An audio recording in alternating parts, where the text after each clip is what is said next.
Por la señal de la Santa Cruz de nuestros enemigos, líbranos, Señor Dios nuestro, en el nombre del Padre, del Hijo y del Espíritu Santo. Amén. Señor mío y Dios mío, creo firmemente que estás aquí, que me ves, que me oyes. Te adoro con profunda reverencia. Te pido perdón de mis pecados y gracia para hacer con fruto este rato de oración.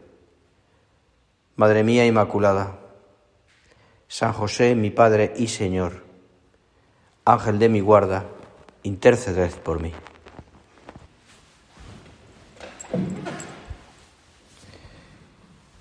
Como cada mañana, estamos aquí reunidos para hacer nuestra oración.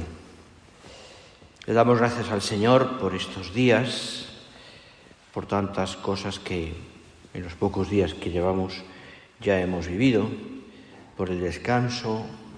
Le damos gracias al Señor por poder todos los días también vivir una vida de familia y por tanto pues tratarnos, la formación, estas cosas que las tenemos siempre, por otra parte, pero que valoramos quizás más cuando llegamos a estos momentos en los que todo se pone como a disposición nuestro, ¿no? Y por tanto también nosotros se nos pide, por otra parte también que correspondamos más y mejor. Especialmente yo te diría que una de las cosas que quizás tenemos que hacer más en estos días de vacaciones y de curso anual, de convivencia, es disponernos a estar pendientes de los demás, servir a los demás en todo momento, ¿no? Pues aprovechar para también pues tener muchos detalles de servicio, pues mejorar en la práctica de la corrección fraterna, estar pendientes de los que conocemos quizás menos, porque pasan los días y se nos van los días y quizás a lo mejor hay gente con la que todavía no hemos tratado mucho. Bueno, todos lo sabéis esto, ¿no? En el fondo estamos viviendo siempre en ese sentido para los demás. Nuestra vida tiene un sentido siempre muy social, no podría ser de otra manera. No podríamos vivir, seríamos unos egoístas si pensáramos solo nosotros mismos, hubiéramos en nuestro ámbito, nuestra especie de burbuja, pensando solo en las cosas nuestras, ¿no? Tenemos que, y lo hacemos habitualmente siempre, pero vivir siempre para los demás, ¿no? El Señor nos busca a cada uno estos días con más intensidad, sale a nuestro encuentro en nuestras circunstancias, nos enseña, nos sana, nos alimenta, nos encauza y nos corrige. Actúa siempre el Señor y más ahora como guía que acompaña, que escucha, que consuela, que apoya y que da fortaleza. Dios es el Dios de la vida. Dios vive para cada uno de nosotros y la vida era la luz de los hombres, dice San Juan. Y esto nos llena de alegría y de paz. Hay que pensar que la vida de Dios, que es luz, que es doctrina, que es abundancia, hemos de saber nosotros experimentarla también para darla a los demás. Para darla a los demás. Nosotros tenemos como una vocación a la que le hemos dado pues tantas gracias a Dios, y que cada año renovamos y que estamos tan agradecidos también, que esto no quita evidentemente que en esa vocación pasemos por momentos más complicados, más difíciles, o en momentos en los que las cosas cuesten más, pero eso es normal. Eso es normal. No hay que asustarse ni pensar que el Señor nos ha abandonado, ¿no? Momentos en los que uno se tambalea más por lo que sea, eso es normal. Pero esa vocación tiene también un sentido de misión. Hemos sido enviados a comunicar a los demás lo mucho que valen a los ojos de Dios, en las circunstancias en donde se encuentren. Somos transmisores de la vida divina, para que los demás también experimenten las alegrías que nosotros experimentamos a través de ese encuentro continuo con el Señor. El encuentro con el Señor. Preparémonos aquí, porque se trata en este rato de oración junto a nuestro Señor que pensemos en cómo tenemos que vivir para los demás, cómo hemos de dar vida a los demás. Y si nos paramos y nos metemos, introducimos en el Evangelio, hay cientos, no sé si cientos o decenas de escenas de las que podemos sacar también estas consecuencias. Me paro, por ejemplo, en el Calvario. En el Calvario. Estamos junto a María y Juan. Nosotros hemos querido acompañar al Señor con cierto miedo por lo que está pasando allí y por lo que los que están gritándole al Señor o haciendo burlas que nos duelen intensamente en el alma, pues lo que aquellos están viviendo y lo que está viviendo María, Juan, María Magdalena, etc. Nuestra imagen, lo que vemos es a Cristo y los dos ladrones. Sabemos de la inocencia del Señor. Y oímos el sufrimiento y vemos el sufrimiento de los tres.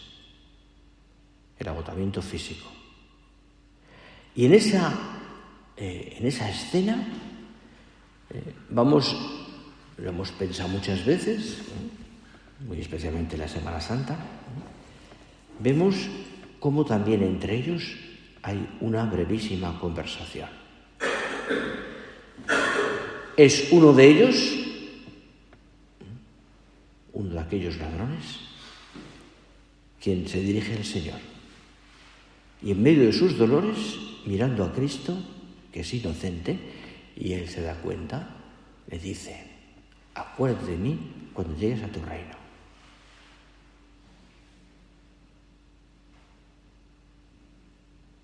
Impresionante. Y aquel hombre mereció que el mismo Dios, hecho hombre, le asegurara en pocas palabras que estaría en el paraíso.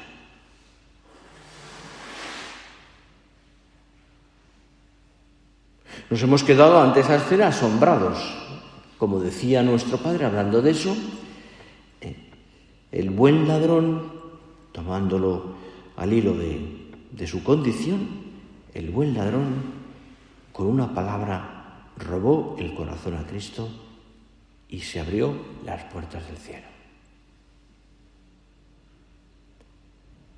Quizás eso podría definir muy bien la oración. ¿Qué hace aquel hombre, aquel buen hombre, entre comillas, buen hombre, ¿no? Que quizás era débil, seguramente como nosotros somos débiles? ¿Qué hace aquel hombre? Su oración con el mismo Dios encarnado que está crucificado en ese momento, con el crucificado. Y una palabra suya roba el corazón a Jesús y le hace vivir desde ahora junto a él.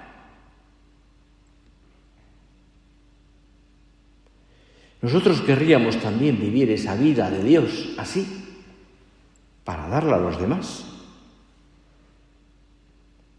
Para darla a los demás. El nombre, según la tradición, es de Dimas.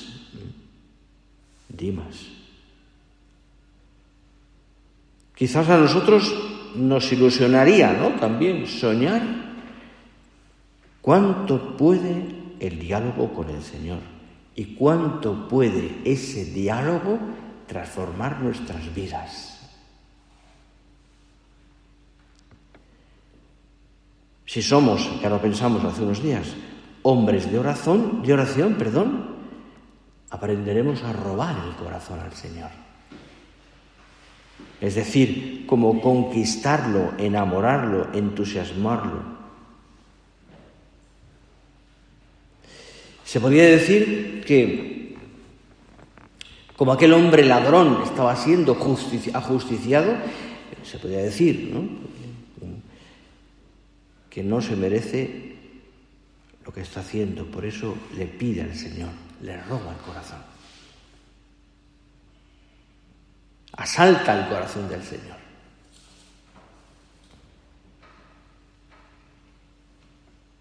Junto a Dimas también estaba el otro, según la tradición, Gestas. Aquel no le roba el corazón al Señor, aquel se queja. E incita también al Señor: ¿no eres tú el Mesías? Sálvate a ti mismo. Fijaros, ambos hablan con el Señor. Pero solo Dimas acoge lo que el Señor tenía preparado para regalarle.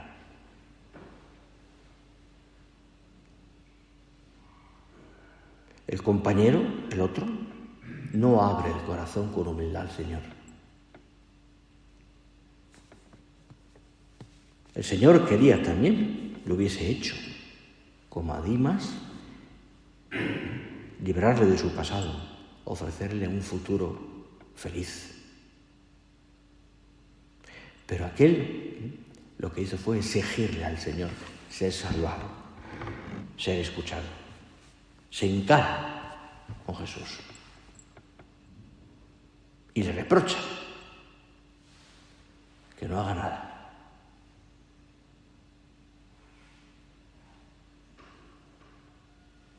Dimas reconocía que no merecía nada. No somos nosotros, le decía uno a otro, no somos nosotros merecedores de castigo, pero este hombre es inocente.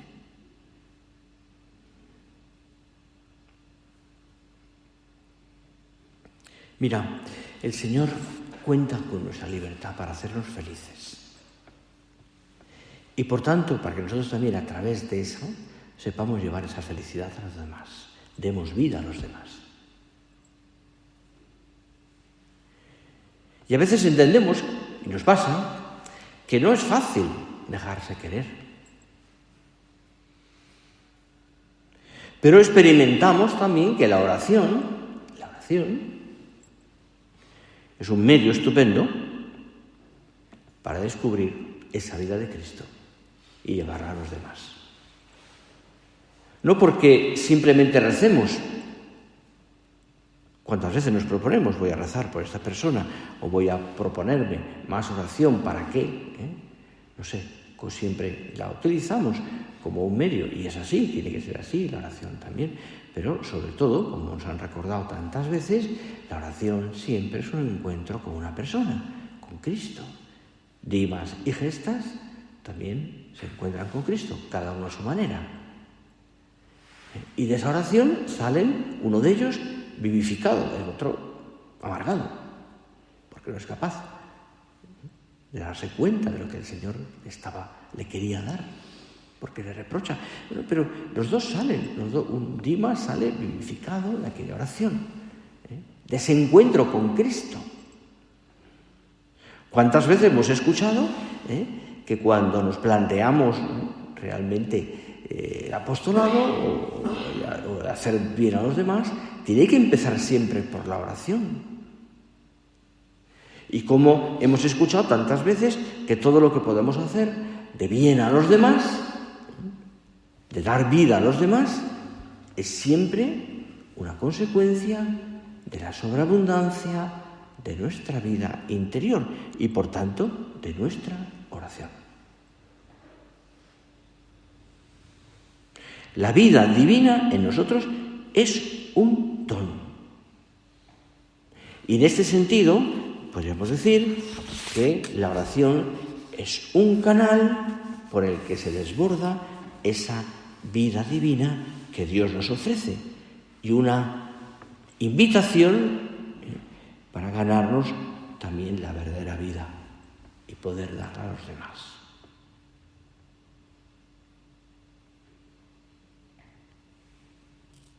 Nuestro Padre San José María nos recordaba que Dios ha querido correr el riesgo de nuestra libertad, decía, con palabras bien profundas y al mismo tiempo bien claras. Dios ha querido correr el riesgo de nuestra libertad. Esa libertad que ya hemos hablado un poquito de esto, esa libertad que nos lleva, que nos de alguna manera que supone correr el riesgo, lógicamente, de poder amar al Señor o de ofenderle. Pues una buena manera de agradecerle al Señor este don sería también abrirnos nosotros a la suya. Incluso podríamos decir que entonces, en este segundo caso, no correríamos riesgo ninguno. Tan solo podría decirse que tendríamos una especie de apariencia de peligro. ¿A qué me refiero? Llevamos todas las de ganar, quiero decir. Tenemos siempre la garantía de Cristo, de su promesa. Tenemos la seguridad de que Él nos da la vida. Y esa seguridad está allí, en esa escena que hemos contemplado, en la cruz, en los clavos que le atan a la cruz y que le quitan, entre comillas, la libertad, pero que la hacen más libre. Allí está la vida y allí también nosotros ganamos la vida. Allí está la salvación. Alguien me decía hace tiempo, y es una realidad, lo he pensado muchas veces, que el momento de mayor eficacia del Señor, cuando más hace por los demás, cuando más, siempre hace todo, pero entendedme, ¿no? Si se puede poner un culmen, es en la cruz, cuando está atado a la cruz, cuando no puede ni siquiera mover los brazos para poder bendecir, ni para poder acariciar, ni abrazar, cuando no puede andar, porque está clavado en una cruz. Siempre me ha servido esto para consolar a los enfermos atados a una cama, que no podían hacer más que ofrecer al Señor su calor, su dolor. Recuerdo hace muchos años que me impresionó muchísimo, y yo creo que son de esas personas a las que habría que empezar su proceso de canonización, pero que pues hay tantos buenos hombres y buenas mujeres santos. Recuerdo que un primo, sí, de un sacerdote agregado, vivía en una aldea perdida con su madre y con su hermana. De joven, con 20 años, había tenido un accidente terrible que le dejó parapléjico. Y le cuidaba a su madre y su hermana, y su primo, su sacerdote, pues iba con mucha frecuencia a verle. Y a veces a mí me coincidía que cuando iba y volvía de la labor con sacerdotes, pasaba por aquel pueblo, que no era sencillo, pero pasaba casualmente, y me paraba con frecuencia a estar un ratito con Miguel, así se llamaba.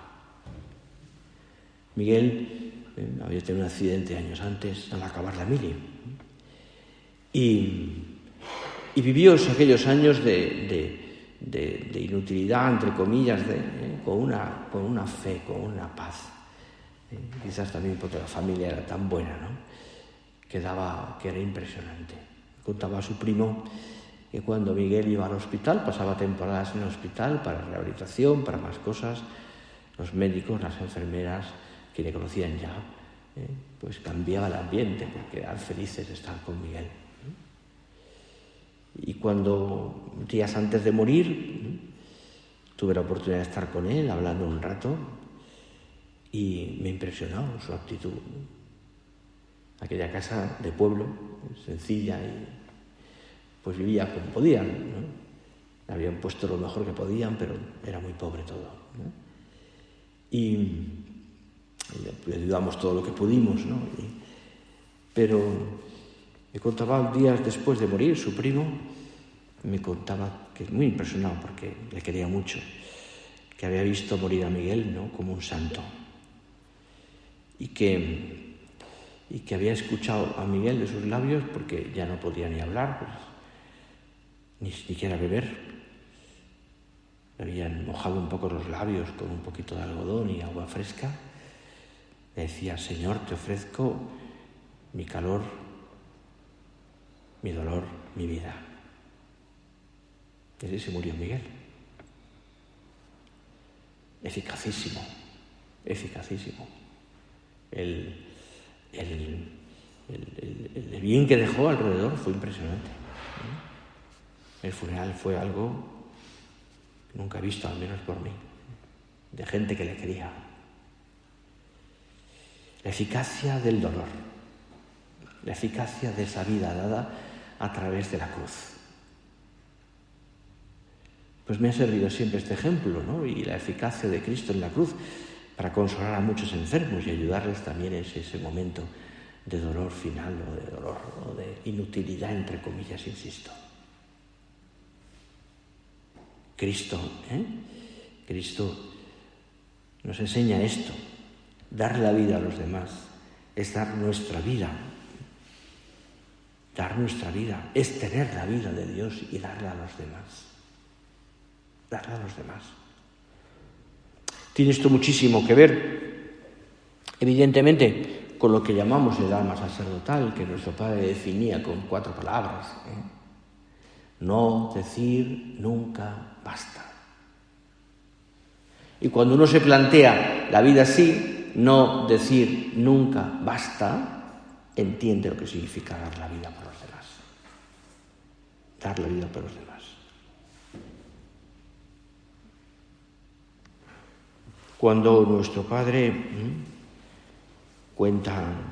estuvo en México, durante uno de aquellos encuentros que tuvo, quiso relatar esta anécdota. Contó que un hijo suyo, que era filósofo de profesión, había recibido inesperadamente el encargo de ocuparse de la empresa de su familia. No era él demasiado experto en negocios. Y cuando contaba nuestro Padre que cuando me habló de negocios me quedé mirándole y me eché a reír y le dije: ¿tú negocios? El dinero que tú ganes, le dijo nuestro Padre, me lo pones aquí en el hueco de mi mano, que me sobra sitio. Pasados los años, se volvió a encontrar con aquel y le dijo nuestro Padre, que se acordaba: aquí está mi mano. ¿No te dije que lo que ganaras me lo pusieras aquí? Y dice que aquel se levantó y ante la expectación de todos, le besó la mano a nuestro Padre. Y dijo: ya está. Dicen los que lo vieron que nuestro Padre se levantó, le dio un abrazo y le contestó: me has pagado de sobra. Que Dios te bendiga. ¿Cuál es nuestra respuesta al Señor? Creo que es un ejemplo o nos puede ayudar para pensar que en el fondo, cuando nosotros nos servimos, entre comillas, vivimos de Dios, estamos besando la mano a Dios. Le entregamos nuestro cariño como único tesoro. Lo que ganamos. No tenemos otra cosa. Y eso es lo que podemos dar a los demás. Para algunos de nosotros bastará un gesto como este. Dirigirnos al Señor así.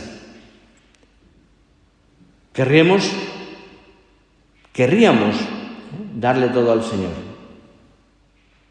Querríamos también poder darle todo a los demás. Alguien me decía hace tiempo, querría ser rico, querría ser rico para poder dar a los demás todo lo que tengo. Me impresionó este comentario. Querría ser rico para poder dar a los demás. Ya lo hacen, pero... Querría tocar todo lo de Dios para poder dar a los demás. Mirad, hay infinitas maneras también de ir ganando esa vida de Dios para darla a los demás. En el fondo es como decir, hay infinitas maneras también de rezar, para poder pedir por los demás, para poder dar la vida que recibimos también en nuestra oración. Hay maneras, ¿no? ¿Cuántas veces tú a un amigo, pues por razones diversas, por lo que sea, en esas conversaciones con él, lo que haces es consolarle ante una dificultad o ante una desgracia, y esas palabras tuyas que dan vida, en el fondo son fruto de tu oración. ¿Cuántas veces el escuchar a otra persona que recibe la dirección espiritual de tus labios, estás dándole también lo mucho que tú tienes? ¿O cuántas veces, podríamos decir muchos ejemplos, ¿no?, de lo que tú estás viviendo, estás dando a los demás? Tu trabajo bien hecho, tu sentido, iba a decir, pues profesional de la vida, en ese trabajo bien hecho, que en el fondo es un ejemplo que das a los demás, tu ejemplo de sobriedad, de vivir de esa manera también en este mundo que tiende al hedonismo y al consumismo, el ejemplo que tú también puedes dar en ese sentido, sin dejar de estar y poner los pies en el suelo, viviendo con él o con los demás, pero el ejemplo que tú puedes dar, en el fondo, es también consecuencia de la vida, de lo que tú tienes de Dios, y es dar vida a los demás. Tu profesionalidad, tu coherencia de vida. Se nota cuando una persona es de Dios, reza, mira a Dios, está pendiente del Señor, porque eso siempre hace mucho bien a quienes le rodean, siempre. Hay personas que aprenden a servir a los demás también. Marta, hablábamos el otro día, sirve al Señor. María, de otra manera. Los pequeños detalles de servicio a los demás, o simplemente las cosas pequeñas, quizás de poco valor, pero que nos invitan también de alguna manera a pensar en los demás. Todo eso es vida que podemos dar a los demás.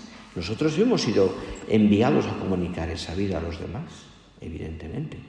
Y lo hacemos pues con un trabajo muy intenso, con una vida muy, muy activa, y también en los momentos en los que, como te decía, tenemos que estar encerrados por el COVID, por una enfermedad, por momentos de lo que sea, también.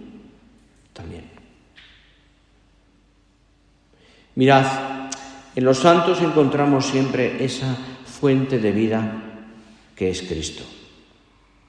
En ellos, y tenemos ejemplos cercanos, admiramos su entrega al Señor, que se hace vida en una adoración generosa a los demás, también contando con sus limitaciones. Las virtudes heroicas de los santos reflejan una vida volcada a hacer presente la misericordia del Señor. Los santos han aprendido a ver a Cristo en los demás y por tanto también a darse. Dar vida. Tenerla en la oración y en la Eucaristía. También ya hablaremos en su momento. Tener vida y dar a los demás. ¿Qué es nuestra vida sin eso? que sepamos ser así, que vivamos cada día también pensando en esto, cómo servir, cómo amar, cómo estar más cerca del Señor, porque tengo mucho que dar, tengo mucho también que agradecer, tengo mucho también que dar a los demás. Hemos recibido mucho, hay que darlo. Nos terminamos nuestra oración, miramos al Señor, en nuestra Madre Santa María aquí presente, y les pedimos que nos ayuden a vivir así una vida de hombres que han que han robado el corazón del Señor porque tienen que darlo a los demás.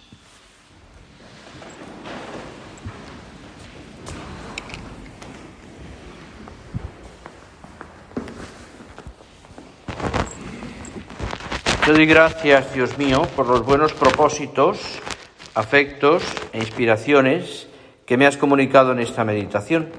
Te pido ayuda para ponerlos por obra. Madre mía Inmaculada, San José mi Padre y Señor, Ángel de mi guarda, interceded por mí.